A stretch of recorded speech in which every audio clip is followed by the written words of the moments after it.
Hey T-Squad, it's Kirsty, and today's story is one of those that makes you stop and ask, when does true crime commentary cross the line into dangerous territory? A woman who went viral for claiming she was Madeleine McCann, the missing British toddler, has officially been found guilty of harassing the McCann family. But here's where it gets complicated. She didn't do this in isolation.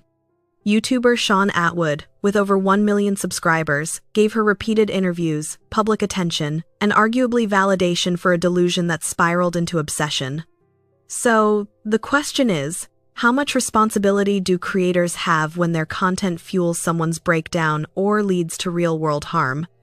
Julia Wendell, a Polish woman, burst into headlines last year claiming she was Madeleine McCann.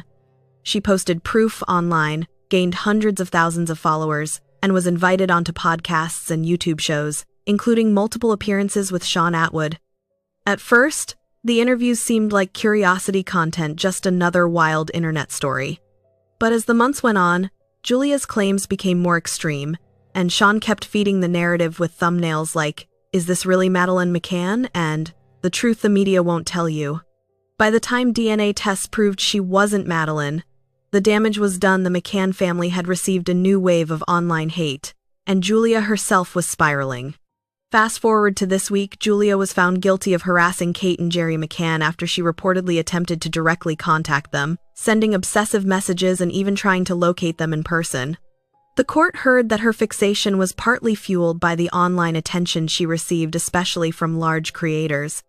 It's chilling when you think about it. A digital echo chamber that convinced a vulnerable woman she might be a missing child, while thousands of people watched like it was entertainment. Now, let's talk about Shaun Attwood. Known for his interviews with ex-criminals and conspiracy guests, Shaun built a platform on controversial truths. But when you're dealing with delusion, not evidence, is it ethical to keep pushing the story for clicks?